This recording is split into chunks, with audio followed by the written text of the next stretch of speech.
자, 여러분 고점에서 이렇게 데드크로스가 나타나게 되면은 전반적으로 시장의 흐름은 어떻게 흘러가죠? 시장의 흐름은? 보통은 이제 하락 쪽으로 갈 수가 있어요. 제가 아까 전에 골든크로스 얘기를 저점에서의 골든크로스를 말씀드렸었는데 고점에서의 데드크로스 같은 경우에는 일단은 매도가 좀 나올 수 있다는 점을 참고를 해 주시면 좋을 것 같습니다. 이거는 뭐 상식이죠. 그래서 이거는 주식을 하든 선물을 하든 똑같아요. 자, 보세요. 지금 크루드 오일 같은 경우가 우리가 이제 앞전에 이제 매수 대응으로 좀 수익을 낼 수 있었는데 지금 보시면은 자, 잘 보세요. 여기 좀 더 확대하겠습니다. 지금 좌측 하단 차트 보세요. 지금 보시면은 저점에서의 이 골든 크로스가 발생이 되면서 전반적으로 시장은 상승세가 이어졌었거든요. 자, 그런데 저점에서의 골든 크로스면은 고점에서의 데드 크로스는 어떻게 된다는 거죠? 고점에서의 데드 크로스 같은 경우에는 올라가다가 내려간다. 그러니까 골든 크로스가 의미가 있기 위해서는 저점에서 골든 크로스가 발생이 되어야지만 의미가 있어요. 자, 제가 좀 적어 드리겠습니다. 자, 상승장 원칙 말고 이번에는 자, 고점에서의 저항 신호. 첫 번째, 고점에서 데드 크로스 발생. 일봉에서요, 일봉. 분봉 말고 일봉. 그리고 저점에서 골든 크로스 나오면은 매수장. 고점에서 데드 크로스가 발생하면은 매도장인데, 자, 그럼 어디까지 갈 것이냐? 좀 더 아래 지지나 이평선까지 볼 수 있다. 지지선이겠죠? 지지선, 이평선까지. 이 2번, 이 좀 더 아래 지지. 이게 뭔 말이냐면, 봐봐요. 지금 여기서 지금 데드크로스가 이제 나버리거든요? 여기서 이제 데드크로스가 나버리는데, 아, 그러면 도대체 얘가 얼마나 밀릴 수 있을까요? 라고 이제 여러분들은 해석을 할 수 있겠죠. 자, 매도 진입을 하는 것은 이제 이 이평선에서 들어가면 돼요. 이 이평선이 얼마예요? 82불이에요. 82불에서 매도 진입을 한다면, 아, 이거를 도대체 얼마까지 보아야 될 것인가라고 이제 좀 궁금증이 생기겠죠? 당연히 매도는 여기 동그라미 친 자리에서 매도를 치셔야 되고, 자, 그러면 청산은요? 청산 기본적으로 이 80, 그 다음에 아래쪽에 이 61선 매물대, 또는 여기 아래 꼬리가 나왔던 위치까지의 선을 그어보세요. 그어보다 보면은, 61선과 맞닿네? 대략 얼마죠? 75불입니다. 여기 위치가 75불. 아, 그러면은 얘들 같은 경우에는 앞전에 이평선까지 내려간다. 그러면은 75불까지도 떨굴 수가 있겠죠. 자, 그러면은 이제, 지금 보시면은 오일 같은 경우가 여기와 여기서 이제 밀렸다 한들, 밀리게 된다. 그러면은 지금 앞전에 이 지지선, 캔들의 저점을 보시면 돼요. 캔들의 아래 꼬리가 좀 길게 나왔던 자리가 매수 자리로 좀 볼 수가 있거든요. 여기 위치가 75불 정도 되겠죠. 자, 그리고 이제 최근에 이제 반등이 나왔던 위치가 78.25 정도인데 거의 한 78.5라고 볼게요. 그러면 짧게 본다면 여기까지는 좀 볼 수도 있겠죠. 그래서 보시면은 여러분들 예를 들어서 내가 두 계약 매도를 들어갔어요. 두 계약 매도를 들어갔는데, 아, 얘를 도대체 얼마까지 봐야 되냐, 청산 목표가를. 그럼 앞전에 이제 첫 번째 지지가 나왔던 짧게는 여기까지 1번 첫 번째 목표로 보시고, 좀 더 길게 본다면은 이 아래쪽 61선 여기를 두 번째 청산 라인으로 볼 수가 있겠죠. 물론 여러분들 봐봐요. 매도를 청산한다는 것은 매수를 클릭을 해야지 매도가 청산이 나가는 거잖아요. 자, 그렇게 따진다면은 이 자리는 뭐가 되는 거죠? 뭐가 돼요? 매도의 청산 자리는 매수의 자리가 될 수 있다. 자, 즉, 매도 내가 이제 청산한다는 것은 여기서는 매수 플레이로 잠깐은 먹고 빠질 수가 있는 위치예요. 왜냐면 여러분들 이제 매매를 하시면은 뭐 그 경험 있는 분들은 다 아실 거예요. 여기 위치들은 쌍바닥이 나올 수도 있고 좀 더 밑에서 바닥이 나올 수 있는 그러한 반등의 그 위치이기 때문에 파는 거예요. 무슨 말인지 이해되시죠? 자, 그렇기 때문에 만약에 이제 이 자리가 다시 한 번 더 가게 된다면은 매도를 청산함과 동시에 매수 쪽 스위칭을 해서 한 번 더 먹을 수가 있겠죠. 즉 양싸대기를 때리는 겁니다. 매도에서 한 방 먹어주고 매수에서 또 수익을 낼 수가 있겠죠. 물론 이제 78.5를 깨고 더 내려갈 수도 있어요. 더 내려가게 되면은 이제 61선까지 가게 되는데, 여기서 중요한 것은 뭐냐면 여러분들이 이제 저점 매수를 노리고 싶다. 그죠?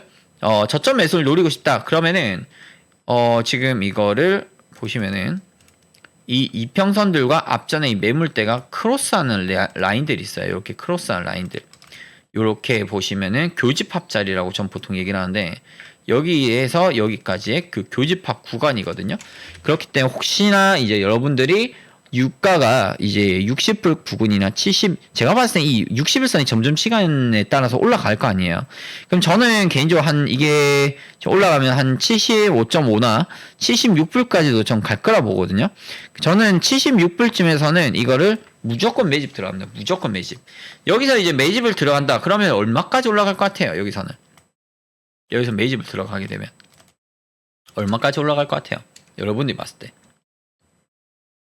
저는 개인적으로 앞전에 이 지지가 나왔던 이 위치 한 78이나 79까지는 올라갈 수 있다 봐요.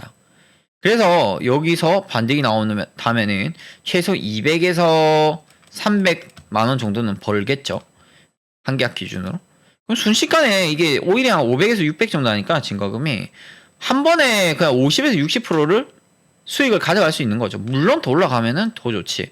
근데 저는 개인적으로 오버나이트를 하기 위해서는 스윙 관점으로 봤을 때는 이제 앞전에 당연히 이제 차트도 중요한데 어느 정도의 시황도 중요하다고 좀 보거든요. 그러니까 오버나이트 할 때는 차트뿐만 아니라 차트를 본다는 것은 말 그대로 이제 기술적 분석, 즉 내가 어디서 사서 어디서 팔 것이냐 그거를 알기 위해서는 차트를 보는 게 맞는데 도대체 이놈이 진짜 전반적으로 시세가 상승세냐 그걸 보기 위해서는 시황을 보셔야 돼. 이 시황, 유가의 시황은 뭐가 있죠? 오펙 회의라든지 석유 감산을 하냐 증가를 하느냐 또 미국의 동태도 확인을 하셔야 돼요. 근데 어찌됐건 간에 지금 미국 쪽에서는 비축유를 조금 이제 내놓는다 했는데 비축유 내놔봤자 이 새끼들은 3일치밖에 안 내놓더라고. 그러니까 크게 의미가 없는 거야. 그러니까 미국 입장에서는 유가가 너무 올라가가지고 이 가격을 좀 안정화시키려고 하고 있는데 사우디 쪽에서는 올라가니까 좋잖아요. 올라가는데 공급량을 또 늘리는데 또 올라간대. 그러니까 이게 웃긴 거예요. 공급량이 올라가면은 공급이 올라간다? 그러면은 보통 이제 유가 가격이 좀 떨어질 수 있는데 공급이 올라가는데 가격까지 지금 올라가고 있는 이게 무슨 말이에요 이게? 공급도 많은데 가격도 오른다. 무슨 말이죠? 근데 수요는 그냥 뭐예요? 수요는 그냥 미미하다. 이거는 말 그대로 수요는 횡보예요. 즉, 이 조건은 인플레이션의 영향, 그러니까 인플레 조건을 좀 가져가는 건데 여기서 이제 하이퍼 인플레이션이 뭐냐면 인플레이션을 뛰어넘는 더 높은 인플레이션이 발생이 될 수 있다 하는데 요즘 제가 보니까 그렇게 따지면 부동산 가격뿐만 아니라 뭐 원자재 가격, 뭐 요소수부터 해서 뭐 전반적으로 다 올라 버렸어요. 농산물까지 다 올라가 버렸거든요. 그러니까 인플레가 나올 수밖에 없는 상황인 거죠. 즉 공급은 지금 어느 정도 공급이 이제 늘 수도 있는데 가격까지 지금 올라가니까 뭐 하이퍼 인플레이션이라 해서 말도 안 되는 인플레이션이 나오고 있다. 그렇게 좀 볼 수가 있겠죠. 근데 어찌됐건 간에 뭐 우리가 뭐 이건 뭐 원래는 저 정도면 거품이라고 보고 하거든요. 거품이라고 얘기하는데 뭐 주식시장 자체가 원래 거품으로 만들어진 거죠. 그렇기 때문에 뭐 그런 것까지 다 신경 쓰면서 매매할 수는 없고 어찌됐건 간에 제가 말씀드린 대로 고점에서의 저항신호 일단 본다면은 고점에서 데드크로스 발생이 되고 좀 더 아래 지지선의 이평선까지 볼 수 있다라는 점을 조금 이제 참고하시면 좋을 것 같습니다. 제가 이제 지금 하락장 관련해서 좀 얘기를 하다 보니까 뭐 인플레 같은 경우도 좀 말씀드리고 했었는데 어찌됐건 간에 차트가 제일 중요합니다. 아시겠죠? 시황과 차트 중에서 예를 들어 차트가 있고요. 시황이 있어요. 뉴스 뭐 이런 거겠죠? 뭐 지표도 있겠고 여러분들이 이 둘 중에 뭘 우선시할 거예요? 둘 중에 하나 우선해야 돼. 예를 들어서 차트는 매수인데 시황은 매도야. 둘 중에 선택을 해야 돼. 매수로 갈 거냐 매도로 갈 거냐인데 차트를 따라갈 거냐 시황을 따라갈 거냐 둘 중에 우선순위 준다면 어떤 거 주실 거예요? 차트예요? 시황이에요? 좀 글 좀 써봐요 좀. 지금 많이들 몇백 명 들어오셨는데 이 답이 없어요. 주식 신생아님이 제일 열심히 들으시네. 맞짱님, 파워, 강코님, 차트. 네, 차트가 우선이 돼야 돼요. 차트가. 선물에서는 그래요. 선물에서는. 왜냐면 이 시황 따라가다가는 골로 갑니다. 최근에 유가 공급량 늘린 거 아세요? 오펙에서? 공급량을 늘렸는데 미친 유가가 올라갔어요. 무슨 말 이해됐죠? 그러니까 시황은 보조예요. 보조고 차트가 우선이 돼야 돼요. 왜 그러냐면 제가 이제 알려드릴게요. 왜 그러냐면 미국에서는 어떻게 하는 줄 아세요? 여러분들 애널리스트 아시죠? 애널리스트가 있어요. 애널리스트. 보다 앞에 있는 놈이 누구예요? 차티스트라고요. 차티스트. 차트 뭐 애널리스트 뭐 이렇게도 불리는데 차티스트가 먼저 일단 차트를 먼저 만들어 갑니다. 얘가 설계를 하는 애들이에요. 그러면 애널리스트는 뭐 하는 거예요? 얘가 설계를 하고 나서 애널리스트는 보조예요. 말 그대로 작전을 쳐주는 그냥 이제 뭐 그냥 뭐 어떻게 보면은 뉴스 그냥 뭐 약간 이제 뭐 받쳐주는 거예요. 그냥 뭐 뭐랄까 근거 뭐 이런 것들에 대한 이유를 갖다 내는데 이 애널리스트들이 되게 웃긴 게 뭐냐면 이게 못한다 뭐 그게 아니에요. 그냥 이 자체가 그냥 작전인데 팀워크로 간 거거든요. 그래서 애널리스트는요 항상 뉴스를 두 가지를 냅니다. 상승 뉴스와 하락 뉴스 동시에 다 내놔요. 내놨다가 뉴욕 증시가 올랐어요. 자 그러면은 상승 뉴스 내놔요. 떨어졌어요. 하락 뉴스 내놔요. 되게 웃기다니까. 그러니까 애널리스트들의 말은 다 맹신할 수는 없어요. 다만 이제 차트 분석은 좀 해볼 만해.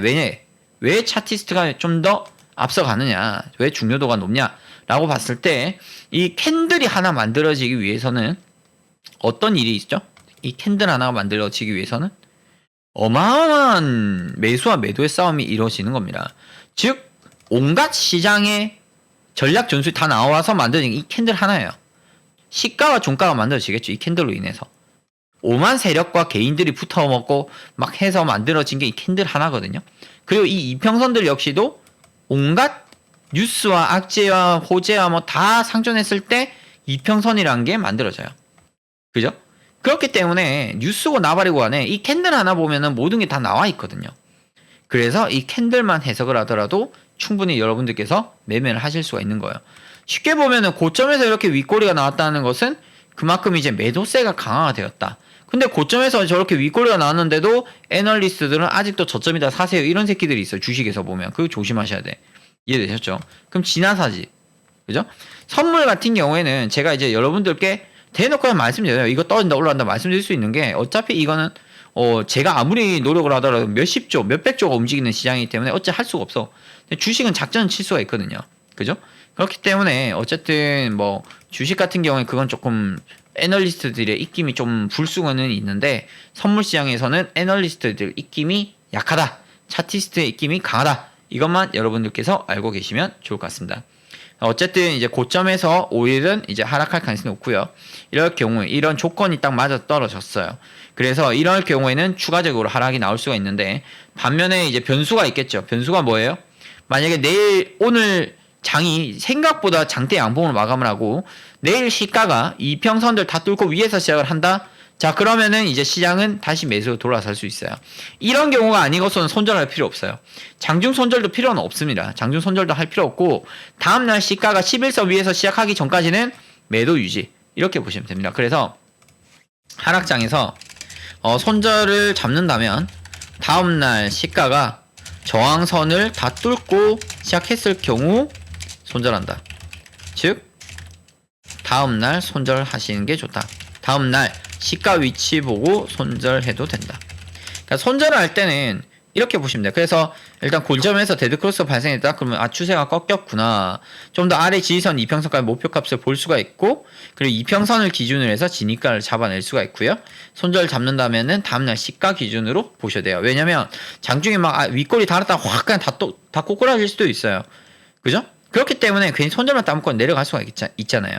그래서 이제 장중 손절보다는 오버나잇을 할 거면 다음날 시가 위치에서 손절하시는 게 유리하다. 이렇게 보시면 좋을 것 같습니다.